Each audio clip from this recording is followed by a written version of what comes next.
सियावर रामचंद्र की जय. रावण सातत्याने वेगवेगळ्या राजांचा पराभव करत निघालाय. या रावणाने देवतांचा पराभव केलाय, मरुतगणांचा पराभव केलाय, यक्षांचा पराभव केलाय, नागांचा पराभव केलाय, गंधर्वांचा पराभव केलाय, इंद्राला सुद्धा पिडलाय. आता या रावणाच्या या पराभूत करण्याची, सगळ्या सृष्टीला पराभूत करण्याची मानसिकता हळूहळू अतिशय उग्र होत चाललेली आहे. ब्रह्मांडावर आपलं राज्य असावं असं रावणाला वाटू लागलंय. म्हणजे दुसरा कोणी नाही, मीच एक शक्तिशाली, मीच प्रमुख असलो पाहिजे, ही रावणाची मानसिकता आहे. या मानसिकतेला अनेक वेळेला शापांच्या माध्यमातून अटकाव करण्याचा प्रयत्न झाला, पण रावणाला शहाणपण काही येत नव्हतं.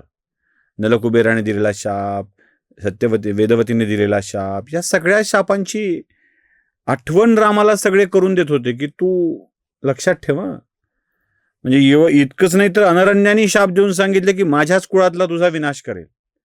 म्हणजे स्त्रीची व्यवस्था होती आहे, पुरुषाची व्यवस्था होती आहे, वातावरणाची निर्मिती होती आहे. हे सगळं होत असताना सुद्धा रावण या सगळ्या गोष्टीला समजायला तयार नाही आहे. तो आपल्याच मस्तीत आहे. अशा वेळी नारदांनी एक आयडिया काढली आहे. नारद कळीचे नारद आहेत ना, आपण कालच्या भागात बघितलंय. त्यांना माहित आहे की एखाद्या माणसाला त्याच्या मर्यादांची जाणीव कशी करून द्यावी. ज्याला मर्यादांची जाणीव करून होते ना, तोच कळतो. म्हणजे जावं कुठे यापेक्षा थांबावं कुठे ज्याला कळतं, तो खरा ज्ञानी असतो. थांबलं पाहिजे कुठे ज्याला कळतं. आणि कधी कधी काय असतं माहित आहे, आपल्या क्षमतांची, मर्यादांची आणि अगदी प्रचलित काळानुसार वापरायचा शब्द म्हणजे आपल्या अवकातीची जाणीव करून दिली पाहिजे. मला वाटतं शनिदेव असेच आहेत. म्हणजे तुम्हाला तुमच्या क्षमतांची जाणीव करून देतात. शनी काय करतो? शनी त्रास देत वगैरे देतो असं नाही. तू कोण आहेस, तू काय आहेस, तुझी क्षमता काय आहे याची जाणीव करून देतो. नारद असेच आहेत. त्यांना रावणाला त्याच्या मर्यादेची जाणीव करून द्यायची आहे. जाणीव करून द्यायची आहे तर असं सांगून जमत नाही जाऊन समोर शक्तिशाली माणसाच्या की तू तुझ्या मर्यादा ओळख, नीट राहा, समजलं का, असं सांगितलं की रावण तडाखा हाणतो एक, कारण तो अहंकारी असतो. तुम्ही बघा, आताही राजकारण्यांना तुम्ही त्याची मर्यादा सांगून द्या, त्याची अवकात दाखवून द्या, ते तुम्हाला उलटं गुंतवतात. त्यांचे समर्थक चार तुमच्या मागं लावतात. त्याच्यापेक्षा एक वेगळा मार्ग आहे, त्याला त्याची अवकात दाखवून देण्याचा. तोच नारदांनी अवलंबलेला आहे. म्हणजे असंच झालं महाराष्ट्राच्या राजकारणात सुद्धा. जेव्हा माणसं ऐकत नाहीत सरळ, तेव्हा त्यांना भलतीकडं पाठवलं जातं आणि मग त्यांना प्रमुख करून त्यांची क्षमता जगाच्या समोर आणली जाते. झाले काय 2.5 वर्ष प्रमुख झाले, 2दाच गेले, मग 2दा गेलेल्याचं सांगणारे होते.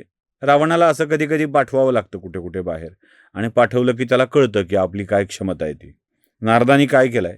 नारदांनी रावणाला सांगितलंय, रावणा अरे काय शक्तिशाली असतो, तुझ्यात एवढी प्रचंड ताकद आहे की तू हे असले लहान सहान पृथ्वी तलावरचे 21 राजे काय जिंकत निघालास. तुला ब्रह्मदेवानी दीर्घायुष्याचं वरदान दिलंय. त्या वरदानाला अजून बूस्टिंग डोस म्हणून तुला महादेवाचं वरदान मिळालंय. तू एवढा मोठा माणूस आहेस, तुला मरणाला जिंकावं लागेल. आणि मरणाला जिंकायचं असेल तर एक सोपा मार्ग आहे. कसं आहे, माणसाला मरणाला जिंकायचं आहे आणि तो काहीतरी मार्ग सांगतोय असं म्हटलं की लोकांना लगेच पटतं बघा ते. म्हणजे आपल्यासारखे नाही का, महामृत्युंजय मंत्र का म्हणायला सुरुवात केली तर म्हणले तो मृत्युंजय आहे, मृत्यूवर विजय मिळवणारा मंत्र आहे. आपण सुरू केलं लगेच, महामृत्युंजयाचा जप करा, एवढे ब्राह्मण बोलवा, तेवढे ब्राह्मण बोलवा, नाही जमलं तर घरच्या घरी करा, ओम त्र्यंबकम यजामहे सुगंधिम पुष्टिवर्धनम सुरू केलं आम्ही. पण त्या मंत्राने मृत्यूला जिंकता येतं का? मृत्यूच्या भयावर विजय मिळवता येतो. जाऊ द्या, तो विषय नाही आपला. इथे रावणाला मृत्यूवर जगायचं म्हणजे विजय मिळवायला सांगितलंय. आणि मृत्यूवर विजय मिळवायचा मार्ग कोणता आहे? ते म्हणाले, तू यमलोकी जा, यमावर आक्रमण कर, त्याला जिंक. आणि एकदा का यमाला तू जिंकला की मृत्यू यायचं कारणच नाही. यम तुझ्या अधीन झाला की जो मृत्यू आणू शकतो, जो मृत्यूची देवता आहे, यमधर्म म्हणतात त्याला, तो कधी चुकत नाही. तुमच्या वेळेला तो कधी चुकवत नाही. त्याला एकदा तू जिंकलं की तुझी वेळ टाळता येणं सोपं आहे. त्यामुळे जाऊन यमलोकी आक्रमण कर आणि यमावर विजय मिळव, तुला नक्की जय मिळेल. आता नारदाची काय यमासोबत वैर होतं, शत्रुत्व होतं की जा त्याला जाऊन बघ, त्याच्याकडे गेलात नाही असं सांगायला? तसं नव्हतं ते. नारदांना हे ठाऊक होतं की यमधर्म आहे. त्याच्या पाशापासून, त्याच्या अस्त्रापासून, त्याच्या कालदंडापासून सुटका कोणालाच नाहीये. यमाने पाश टाकला की त्या पाशामध्ये अडकणार, हे नक्की आहे. नारदांनी बरोबर कळीचा मुद्दा उपस्थित केलेला आहे. आता हे येड निघला, बघतोच म्हणाला. यमाची बघायची का? आपण यमाची, आपण कोणाची बघू शकतो. एकदा सुरापान केलेला माणूस दारूच्या नशेत जगाला यक्किश्चित समजतो. एक वेळेला दारूची नशा उतरेल, एक वेळेला उतरेल, पण अहंकाराची, अभिमानाची नशा चढली ना, ती उतरता उतरत नाही. रावण त्या नशेमध्ये चूर होता. मदिरेपेक्षा अहंकाराची नशा, आपण सर्व शक्तिमान असल्याची नशा खूप मोठी असते. आपण वाटेल ते करू शकतो असं वाटायला लागतं. आणि रावणाने सरळ यमलोकी आक्रमण केलंय, सरळ यमलोकावरती आक्रमण केलंय. या यमलोकावरच्या आक्रमणात यमाच्या सैन्याची बरीच हानी रावणानं केलेली आहे. थोड्या वेळ आपलं कोणीतरी घरात इकडं तिकडं उंदीर फिरल्यावर जाऊ दे म्हणून माणसं गप्प बसतात, तसा यम गप्प बसलेला आहे. जाऊ दे, काय फरक पडतो. पण रावणाची भूकच मोठी हो. तो साक्षात यमाला आव्हान करू लागलाय की दम असेल तर ये ना बाहेर, युद्ध कर माझ्याशी. आणि मग चिडलेल्या यमाने रावणासोबत युद्धाला सुरुवात केली आहे. रावण पराक्रमी आहे, यमाची दमछाक करतोय या युद्धामध्ये, बऱ्यापैकी दमछाक करतोय. पण यमाने आपलं अखेरचं अस्त्र बाहेर काढलंय, यमदंड, ज्याला कालदंड असं म्हटलं जातं. तो कालदंड आता उगारलाय.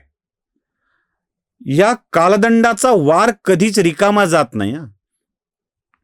लक्षात ठेवा, कालदंडाचा वार रिकामा जात नाही. तो कालदंड उगारलाय आणि त्या कालदंडाने रावणाची आता प्राण हरले जाणार हे नक्की झालंय. तेवढ्यात ब्रह्मदेव तिथे प्रकटतात. ते म्हणतात, यमराजा, मला कल्पना आहे तुमचा कालदंड रावणाचं प्राण हरण करू शकतो. या मूर्खाला त्याची अक्कल नाही, पण मला त्याची कल्पना आहे. पण अडचण अशी आहे की त्याने केलेल्या माझ्या तपश्चर्येमुळे, पुण्यसंचयामुळे मी त्याला दीर्घायू होण्याचं वरदान दिलंय. बरं, माझ्या वरदानावर काम भागेल असं नाही. त्याने परत भगवान शिवाची तपश्चर्या केली आहे आणि मी दिलेल्या आयुतून जेवढी आयु कमी झाली आहे तेवढी पुन्हा शिवानी भरून दिली आहे. म्हणजे याचं अजून आयुष्य वाढलेलं आहे. आमच्या पत्राला काही, आमच्या ऑर्डरला काही किंमत असते की नाही यमराजा? विनंती आहे की आपला यमदंड, कालदंड आपण वापस घ्यावा. यम म्हणाला, अहो कुणाला दिलाय तुम्ही? एवढं जगण्याचं वरदान कोणाला दिलंय? हा सगळ्या सृष्टीलाच वाट लावित चाललाय. जाईल त्या राज्यात स्थगिती देतोय, त्यांच्या राज्याला स्थगिती, थांबवून टाकतोय सगळं. हा कालचक्र बाधित करतोय आणि तुम्ही त्याला वरदान दिलंय. ते म्हणाले, पर्याय नाही, तपश्चर्या केली आहे, वरदान द्यावं लागलंय आणि आम्ही दिलेल्या वरदानाचं पालन करणं तुमचं कर्तव्य आहे. यम असला, त्याच्याकडे अधिकार असला तरीही सज्जन शक्तीचं ऐकावं लागतं हे आम्हाला माहित आहे. म्हणून यमाने आपला कालदंड रोखला, थांबवला आणि रावणाला सांगितलं फक्त ब्रह्मदेवामुळे वाचलास, नाहीतर तुझा कार्यक्रम झालेला होता. आता याला ब्रह्मदेवामुळं वाचलोय तर ब्रह्मदेवाचे आभार मानावेत ना. नाही, मला मारूच शकत नाही कुणी हा अहंकार आलाय आणि यमाला यमलोकी सोडून रावण परत फिरलाय. पायली भरती आहे, पापाचा घडा भरतोय आणि तिथून थेट तो इंद्रलोकावरती स्वारी करायला जातो आहे. तिथे काय होत आहे आणि रावणाला अजून काही प्रसंगामध्ये त्याला त्याच्या क्षमतेची जाणीव कशी करून दिली आहे ते बघूया पुढच्या भागात. सियावर रामचंद्र की जय.